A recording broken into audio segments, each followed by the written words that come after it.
Welcome to another episode of Life and Whiskey. As always, I'm Jordan, and this is the last video I'm going to be making for this. Little tongue-tied for this particular batch shoot. We did the Redwood Empire, the Woodinville. We just got done doing the Isaac Bowman, and now we're going to finish up with this Doc Swinson. That's going to be the last of the bourbons that I have, and then the only two I have left are the Kilkerran and the Glen Scotia. And so we kind of did them in order of proof. And I bought all of these whiskeys from Blackwell's Wine and Spirits out of California.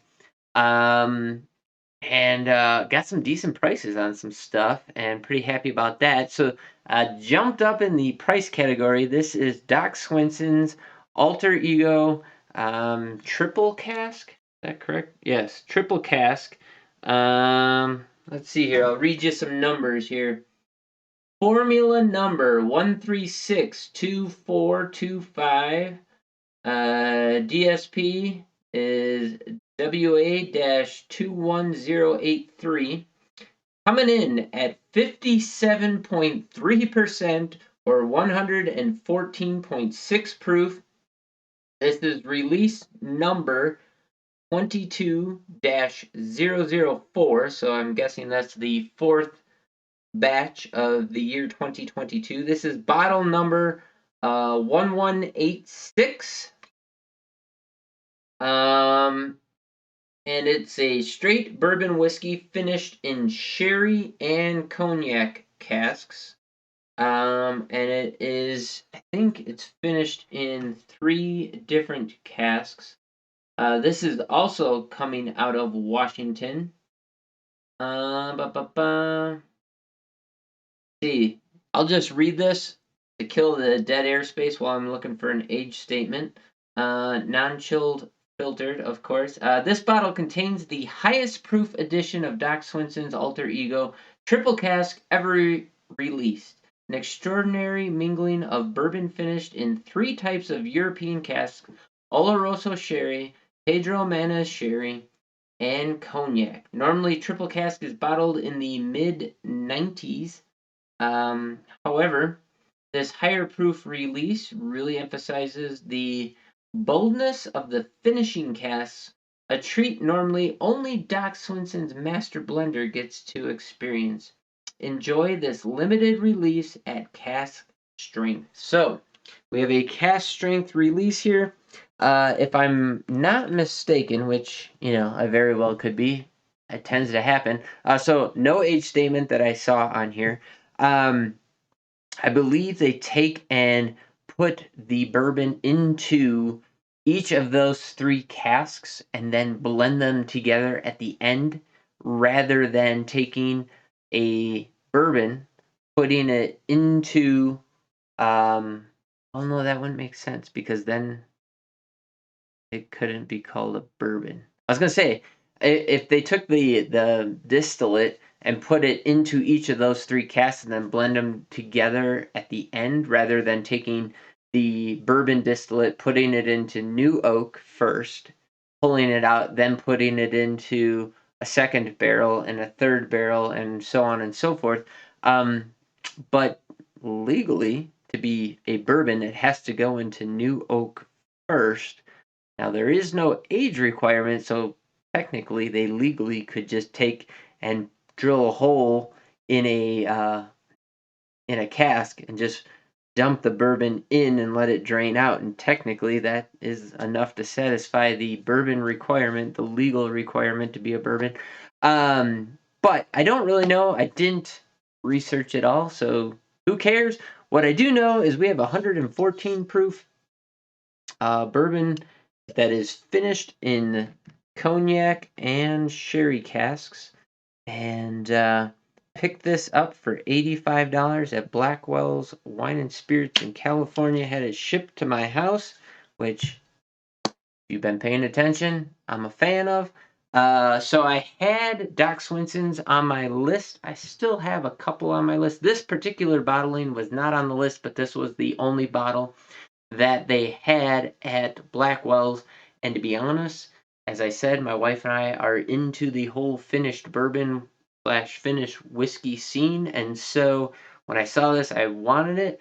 But I think I have a 15-year and a single barrel that are actually on my list as far as the Doc Swinsons that I wanted to get. But this might be enough to take it off of the hit list, because now that I have a bottle of Doc Swinsons, maybe that's all I need. But here we go. On the nose. That was like confectioner sugar and caramel. Like if you took a Christmas caramel, like that rich caramel, and then sprinkled brown powdered sugar over the top, confectioner sugar. It was kind of like this great combination of both of those. There we're starting to get a little bit of like almond nuttiness, probably coming from the Oloroso sherry. Now some dark fruits in there, kind of a jam, a little bit of plum, but like a raspberry jam or blackberry jam. Yeah, that dark black plum, a little bit of molasses. Man, golly, these finished whiskeys, I just like, especially. So I'm drinking again. This is a batch shoot. So this is whiskey number 4, back to back to back. Each whiskey that I drink is impacting how the next whiskey is tasting and kind of rolling around and playing on my tongue. But I have to admit, so far in this order, they've been fantastic. And if you're a fan of finished whiskey, might be your jam. But 85 bucks, that Isaac Bowman for $36, man, I challenge you to find a better finished whiskey at that price. Like, this is excellent. Okay, going in on the taste. Okay, taste is punching exactly where you think it would be. So the proof is not killing me at all. It's not over the top. I'm just now starting in the back of my throat, in my chest, getting that warm, slight burn from the ethanol. But it did not dominate the flavor profile at all. It was very nice, robust, creamy, oily, viscous mouthfeel, coated my tongue, brought forward very similar to the other port finished whiskeys that I just had. It's just this nice starting light, sweet honey caramel that pushes into a robust fruit note, dark fruit. I wouldn't say it was cherry. It was more of a. It's almost like a prune, like that dark pruny fruitness that you associate more with a sherry cask, or sherry cask with a sherry wine itself. It has a lot of the sherry components to it. So, like if you use cooking sherry and you have ever just tasted the sherry itself, excuse me, throughout the flavor profiles, there are several chunks of the flavor profile that lean very heavily into that. By the same account, if you've ever had a port, sorry, there's no port in this, but like a port wine, or in this particular case, a cognac, which is a brandy, um, you can pick out certain parts of the flavor profile that really lean heavily into that. If I had to describe this both the best, I would say it's bourbon first, and then each of the individual components that it's finished in are readily available in the flavor profile to experience. Nothing dominates, nothing overtakes a different part of the flavor profile. There's no inconsistencies or gaps in the flavor profile, and there is no thinness to it.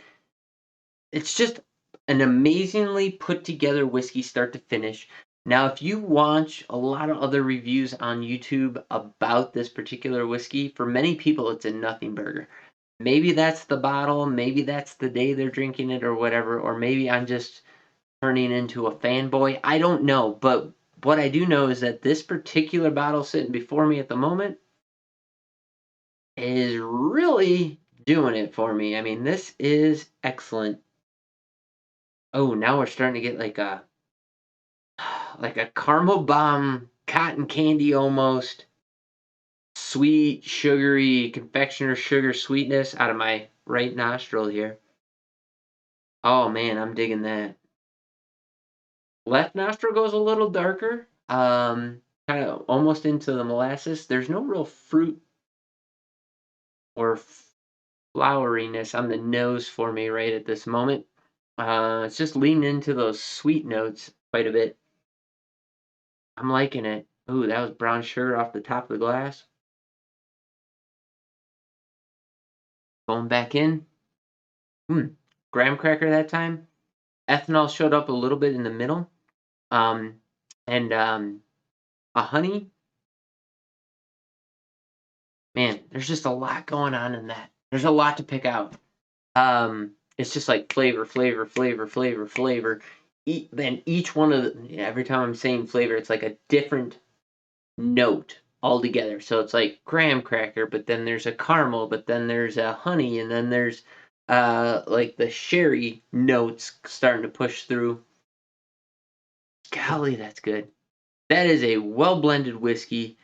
I got no faults with that. At $85, that is kicking the snot out of a lot of whiskeys I've purchased above the $100 range. Of course, I'm a cheap ass. I would love to see any of these whiskeys at a lower price, but I would happily pay $85 again for another bottle of this. It's just an excellent finished bourbon. There's no two ways about it. And I highly recommend that you go out and give this a try if you like those finished notes. Some people are they just want a bourbon flavor profile. This is barely removed from that. Like it starts bourbon, but then all those finishing flavors show up. So if you want something a little more interesting, a little more complicated, this might be the bottle for you. It has no faults. It has no holes in the flavor profile, and it's all sweet notes without being a Jolly Rancher or a hard candy sweetness. Like it's just the perfect amount of sweetness for me of all those things. I'm digging it. So, Doc Swinson's Alter Ego Triple Cask, $85 at Blackwell's Wine and Spirits, shipped to my house for $85. I'll take it all day long. I got no faults. Drop in the comments down below what you can find a bottle of Doc Swinson's Alter Ego for in your area and any experience you have with it. Maybe I'm wrong. Maybe this is the worst bottle on the planet. I don't know. Let me know what I got wrong in this one. Share this video with anybody who you think will get some quality or some benefit out of watching this content. And as always, watch Life and Whiskey on BitChute. You guys have yourselves a great day. Thanks for watching. We'll catch you in the next video. That's going to be it for this particular shoot. When I come back next time in a different shirt, most likely, we'll see. We're going to finish up with the Glen Scotia and Kilcairn heavily peated. Those are Campbelltown whiskeys. I had no Campbelltowns in my collection, and now I have two back to back. Peated Scotch, as always, because I love peated Scotch, and so does my wife. My wife and I sampled these both. They, not to draw this video out any longer, but so Campbelltowns, the peated characteristic of those seems to be very much in line with Lowland Scotches. And I've only had two Lowland Scotches, the McClellans and Glenkinchie. Those are the two Lowland Scotches I've had. And the way the peat shows up in those, they're very much an earthy peatness and not a savory, meaty, smoky peatness. And that's what I got out of those. So look forward to the reviews on both of those. But for now, Doc Swinson's my jam for right now, so we're gonna throw that in the bottom shelf, tuck that one away for a rainy day, and maybe bring it out to impress some people. You guys have yourselves a great day. Thanks for watching. As always, we'll catch you in the next video.